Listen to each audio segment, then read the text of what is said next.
Hello, मेरा नाम सुमित है। डिसाइफर 23 में आप सभी का स्वागत है। आज हम बात करेंगे एक हॉरर स्टोरी के बारे में। हाँ जी, आपने बिल्कुल सही समझा, एक हॉरर स्टोरी। तो शुरू करते हैं। ये कहानी है एक लड़के अभिनव की, जिसकी हिस्ट्री में काफ़ी क्यूरियोसिटी थी। 12th का रिज़ल्ट आ गया था। अभिनव का इंटरेस्ट हिस्ट्री में होने की वजह से वो सोचता है कि वो म्यूज़ियम में विज़िट करने ज़रूर जाएगा। तो अभिनव अपने दोस्तों के साथ दिल्ली म्यूज़ियम विज़िट करने का एक बहुत अच्छा प्लान बनाता है। वहाँ पे उसे पुरानी एंटीक्स मिलते हैं और कई सारी मूर्तियाँ और पेंटिंग दिखाई देते हैं और वो पूरा म्यूज़ियम विज़िट करता है। वहाँ उसे एक लाइब्रेरी सेक्शन दिखता है जहाँ उसे कई पुरानी बुक्स मिलती हैं और वहाँ तभी उसे एक बहुत पुराना कैमरा दिखाई देता है। वो कैमरा जो होता है वो उसे काफ़ी अट्रैक्ट करता है। तभी म्यूज़ियम बंद करने का टाइम हो जाता है तो सभी अपने अपने घर लौट जाते हैं, पर अभिनव का माइंड केवल उसी कैमरे के बारे में सोच रहा था। वो डिसाइड करता है कि वो उस कैमरे को ज़रूर लेगा अपने हाथों में और उससे एक फ़ोटो तो ज़रूर खींचेगा। तो वो म्यूज़ियम में गार्ड से पूछता है कि भाई ये कैमरा कैसे मिलेगा। गार्ड बोलता है अरे भाई, ये ऐसे नहीं मिलेगा, ये तो म्यूज़ियम की प्रॉपर्टी है, ऐसे नहीं मिलती ये चीज़ें।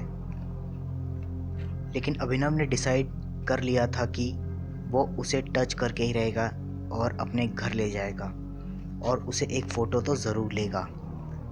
वो फिर उसी म्यूज़ियम में विज़िट करता है, लेकिन इस बार वो कहीं छुप जाता है और म्यूज़ियम बंद हो जाता है। लोगों के जाने के बाद वो लाइब्रेरी में चुपचाप से जाता है और म्यूज़ियम बंद होने के बाद वो बाहर भी निकलता है और गार्ड से छुपकर उस कैमरे के पास चला जाता है।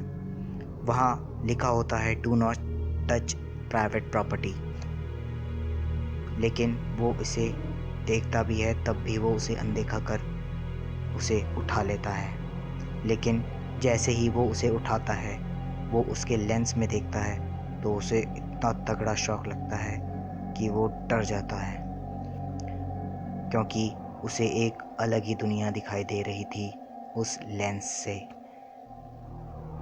जब वो उस लेंस से देखता है तो वो देखता है कि मूर्तियों की जगह कई बच्चे मरे हुए हैं और उस पेंटिंग में इंसानों की जगह आत्माएं और भूत दिख रहे थे। वो डर गया और कैमरे को वहीं रखकर भाग गया। तभी उसे गार्ड देखता है और कहता है, अरे भाई, तुम कहाँ से आ गए? मैंने तुम्हें कल भी कहा था ना कि यहाँ मत आना।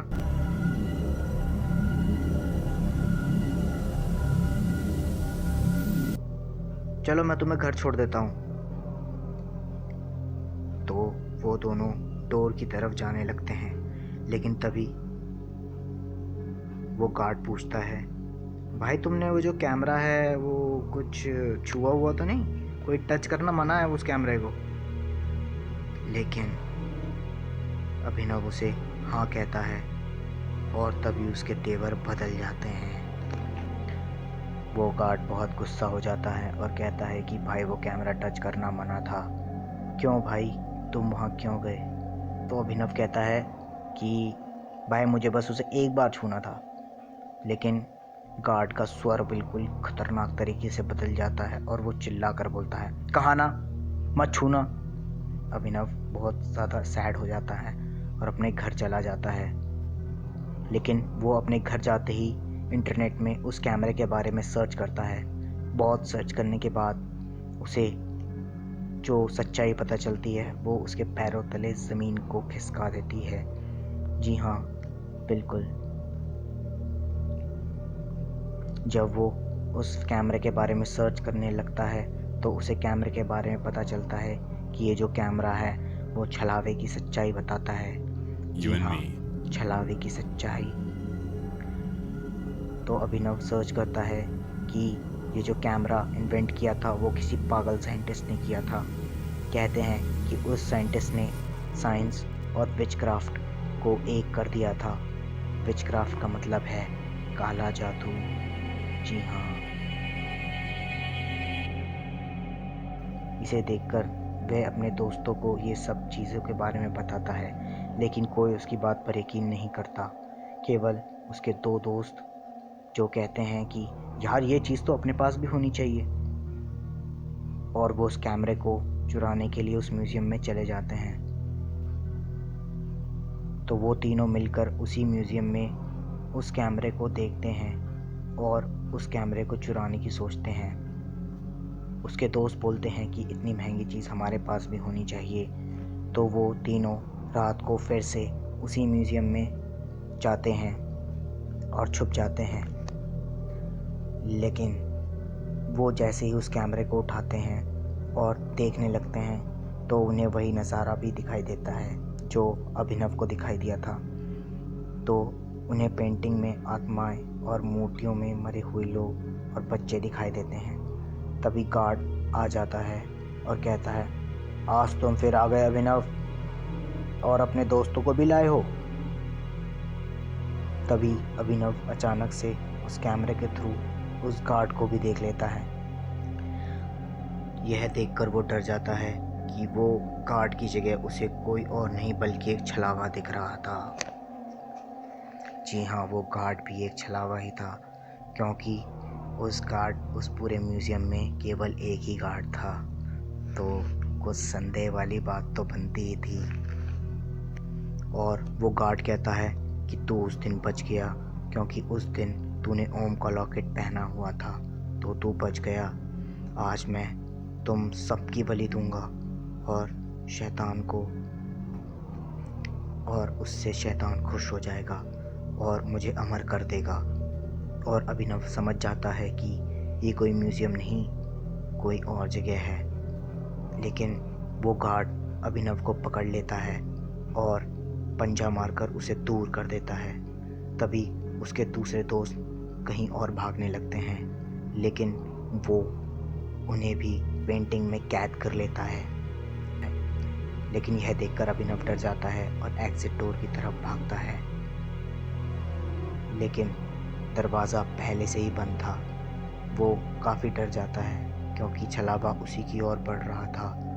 तभी वहाँ पर पंडित और बाबा आ जाते हैं और गंगा जल से उस जगह को पवित्र करने लगते हैं।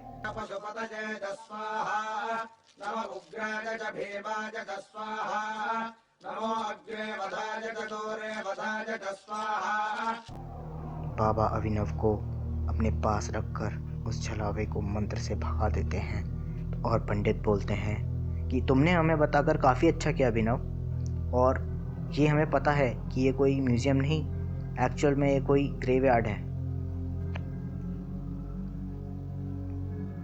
और इसी के ऊपर ये म्यूज़ियम बनाया गया है। इस वजह से अब इन्हें तोड़ना पड़ेगा और इसे पूरी जगह को पवित्र करना पड़ेगा। और यहाँ पे लोगों की बलि दी जाती थी शैतान को खुश करने के लिए। और वो कहते हैं कि यहाँ पर काली शक्ति का वास है। अब हम यहाँ पर हवन करके इसको पवित्र करेंगे।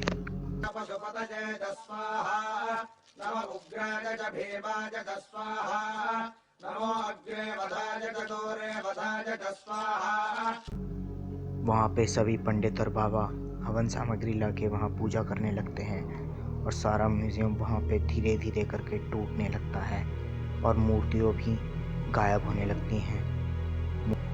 पेंटिंग में जो लोग थे वो भी पेंटिंग के बाहर आने लगे थे और अभिनव अपने दोस्तों को देख के बहुत खुश था और वो सब वहाँ से चले जाते हैं। 7 दिन बाद अभिनव उसी कैमरे पे फ़ोटो ले रहा होता है और अपनी दोस्तों को फ़ोटो दिखा रहा होता है। अभिनव उसी कैमरे से फ़ोटो ले रहा होता है क्योंकि वो कैमरा अब सारी दुष्ट आत्माओं से दूर था और वो अब एक नॉर्मल कैमरा बन चुका था। अभिनव की रुचि हिस्ट्री में होने के कारण वो उसी कैमरे को अपने पास रख लेता है। वो अपनी कॉलेज ट्रिप में और कई जगह उसी कैमरे को यूज़ करता है और वो अब एक नॉर्मल कैमरा बन चुका है और वहाँ से वो उन फ़ोटोज़ को डेवलप करने के लिए भी देता है।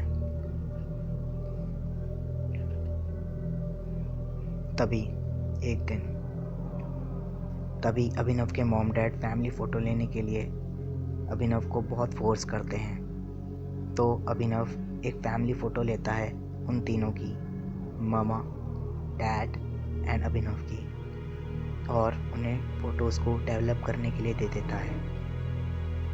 लेकिन जब वो फ़ोटोज़ देखता है तो उसे देखने को मिलता है कि कोई चौथा शख्स उनके पीछे ही खड़ा होता है, जिसकी आकृति पूरी ब्लैक होती है।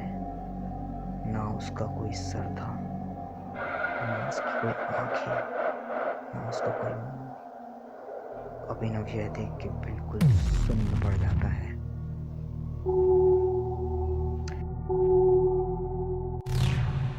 तो दोस्तों, ये थी हमारी एक हॉरर स्टोरी।